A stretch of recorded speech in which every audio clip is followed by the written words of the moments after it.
दोस्तों, आज की कहानी नारद जी के अहंकार की कहानी है। ये कहानी बहुत ही शिक्षाप्रद कहानी है, इसलिए कहानी को अंत तक सुनिए। कहानी अच्छी लगे तो वीडियो को लाइक करके चैनल को सब्सक्राइब कर दीजिए। चलिए सुनते हैं आज की कहानी। श्री नारद बड़े ही तपस्वी और ज्ञानी ऋषि हुए, जिनके ज्ञान और तप की माता पार्वती भी प्रशंसक थीं। तभी एक दिन माता पार्वती श्री शिव से नारद मुनि के ज्ञान की तारीफ करने लगी।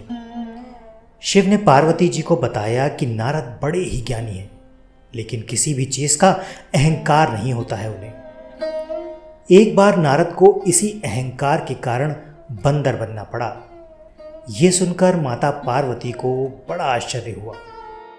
उन्होंने श्री शिव भगवान से पूरा कारण जानना चाहा। तब श्री शिव ने बताया, इस संसार में कोई कितना भी बड़ा ज्ञानी हो, लेकिन श्री हरि जो चाहते हैं वो उसे बनना ही पड़ता है। नारद को एक बार अपने इसी तप और बुद्धि का अहंकार हो गया था। इसलिए नारद को सबक सिखाने के लिए श्री विष्णु जी को एक युक्ति सूझी। हिमालय पर्वत में एक बड़ी पवित्र गुफा थी। उस गुफा के निकट ही गंगा जी बहती थीं।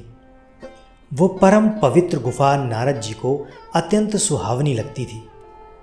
वहाँ के पर्वत, नदी और वन को देखकर उनके हृदय में श्री हरि विष्णु की भक्ति अत्यंत बलवती हो जाती थी। वहाँ के पर्वत, नदी और वन को देखकर उनके हृदय में श्री हरि विष्णु की भक्ति अत्यंत बलवती हो गई और वे वहीं बैठकर तपस्या में लीन हो गए।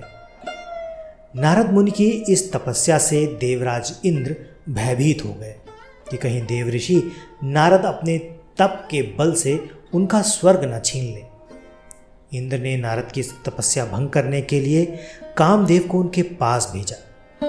वहां पहुंचकर कामदेव ने अपनी माया से वसंत ऋतु को उत्पन्न कर दिया। पेड़ और पत्ते पर रंग बिरंगे फूल खिल गए, कोयलें कूकने लगी और भौरे गुंजार करने लगे। कामाग्नि को भड़काने वाली शीतल मंद सुगंध सुहावनी हवा चलने लगी। रंभा आदि अप्सराएं नाचने लगी। किंतु कामदेव की किसी भी माया का नारद मुनि पर कोई प्रभाव नहीं पड़ा। तब कामदेव को डर सताने लगा कि कहीं नारद मुझे श्राप न दे दें, इसलिए उन्होंने श्री नारद से क्षमा मांगी। नारद मुनि को थोड़ा भी क्रोध नहीं आया और उन्होंने कामदेव को क्षमा कर दिया। कामदेव वापस अपने लोक चले गए। कामदेव के चले जाने पर नारद मुनि के मन में अहंकार आ गया कि मैंने कामदेव को जीत लिया। वहां से शिव जी के पास चले गए और उन्हें अपने कामदेव को हराने का हाल सुना दिया। भगवान शिव समझ गए कि नारद को अहंकार हो गया है। शंकर जी ने सोचा कि यदि इनके अहंकार की बात विष्णु जी जान गए तो नारद के लिए अच्छा नहीं होगा। इसलिए उन्होंने नारद से कहा कि तुमने जो बात मुझे बताई है उसे श्री हरि को मत बताना। नारद जी को शिव की ये बात अच्छी नहीं लगी। उन्होंने सोचा कि आज तो मैंने कामदेव को हराया है और ये भी किसी को नहीं बताऊं। नारद जी क्षीर सागर पहुंच गए और शिव जी के मना करने के बाद भी सारी कथा उन्हें सुना दी। भगवान विष्णु समझ गए कि आज तो नारद को अहंकार ने घेर लिया। अपने भक्त के अहंकार को वे सह नहीं पाते, इसलिए उन्होंने अपने मन में सोचा कि मैं ऐसा उपाय करूंगा कि नारद का घमंड भी दूर हो जाए और मेरी लीला भी चलती रहे। नारद जी जब श्री विष्णु से विदा होकर चले गए तो उनका अभिमान और बढ़ गया। इधर श्री हरि ने अपनी माया से नारद जी के रास्ते में बड़े ही सुंदर नगर को बना दिया। उस नगर में शीलनिधि नाम का वैभवशाली राजा रहा करता था। उस राजा की विश्वमोहिनी नाम की बहुत सुंदर बेटी थी, जिसके रूप को देखकर लक्ष्मी भी मोहित हो जाए। विश्वमोहिनी स्वयंवर करना चाहती थी, इसलिए कई राजा उस नगर में आए हुए थे। नारद जी उस नगर के राजा के यहाँ पहुंचे तो राजा ने उनका पूजन करके उन्हें आसन पर बिठाया। फिर उनसे अपनी कन्या की हस्तरेखा देख उनके गुण दोष बताने के लिए कहा। उस कन्या के रूप को देखकर नारद मुनि वैराग्य भूल गए और उसे देखते ही रह गए। उस कन्या की हस्तरेखा बता रही थी कि उसके साथ जो विवाह करेगा वो अमर हो जाएगा, उसे संसार में कोई भी जीत नहीं सकेगा और संसार के समस्त जीव उसकी सेवा करेंगे। ये बात नारद मुनि ने राजा को नहीं बताई और राजा को उन्होंने अपनी ओर से बनाकर कुछ और बातें ही कह दी। अब नारद जी ने सोचा कि कुछ ऐसा उपाय करना चाहिए कि यह कन्या मुझसे ही विवाह करे। ऐसा सोचकर नारद जी ने श्री हरि को याद किया और भगवान विष्णु उनके सामने प्रकट हो गए।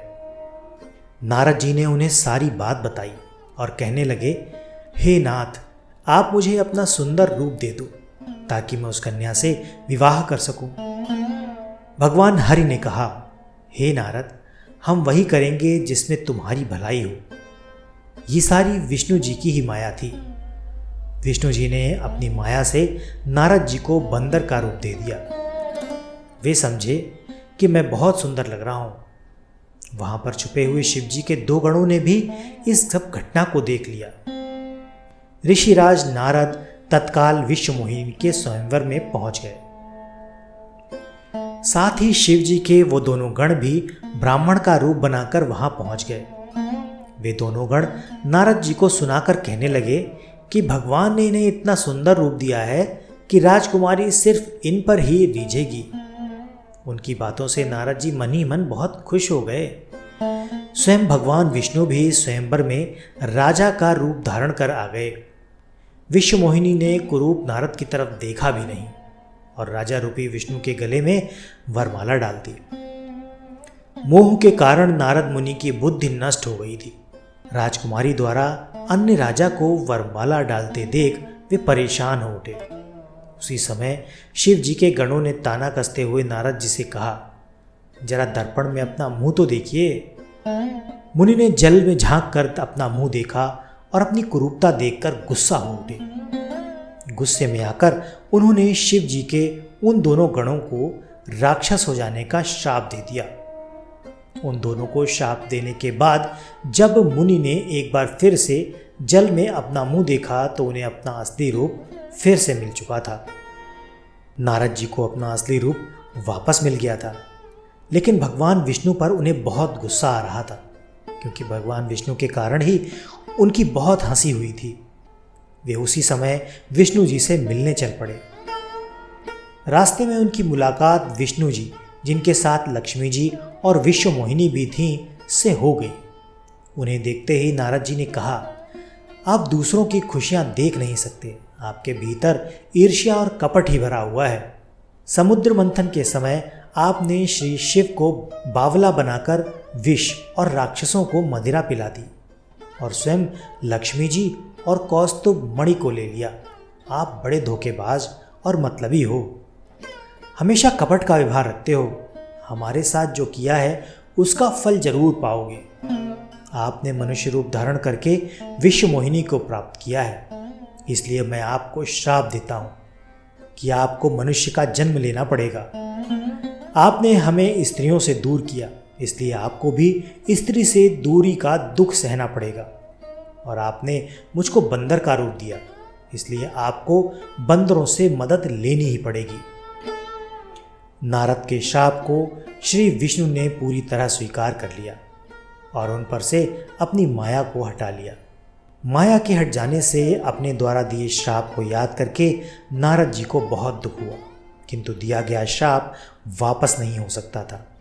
इसलिए श्री विष्णु को श्री राम के रूप में मनुष्य बनकर अवतरित होना पड़ा। शिव जी के उन दोनों गणों ने जब देखा कि नारद अब माया से मुक्त हो चुके हैं तो उन्होंने नारद जी के पास आकर और उनके चरणों में गिरकर कहा, हे मुनिराज, हम दोनों शिव जी के गण हैं। हमने बहुत बड़ा अपराध किया है जिसके कारण हमें आपसे श्राप मिल चुका है। अब हमें अपने श्राप से मुक्त करने की कृपा करें। नारद जी बोले, मेरा श्राप झूठा नहीं हो सकता, इसलिए तुम दोनों रावण और कुंभकर्ण के रूप में महान ऐश्वर्यशाली, बलवान और तेजवान राक्षस बनोगे। और अपनी भुजाओं के बल पर पूरे विश्व पर विजय प्राप्त करोगे। उसी समय भगवान विष्णु राम के रूप में मनुष्य शरीर धारण करेंगे। युद्ध में तुम दोनों उनके हाथों मारे जाओगे और तुम्हारी मुक्ति हो जाएगी। तो दोस्तों, ये तो थी आज की कहानी, नारद जी के अहंकार की कहानी। कहानी आपको अच्छी लगी तो वीडियो को लाइक करके चैनल को सब्सक्राइब कर दीजिएगा। आज के वीडियो में इतना ही। मिलते हैं अगले वीडियो में ऐसी ही किसी नई और रोचक कहानी के साथ। तब तक के लिए आपका धन्यवाद।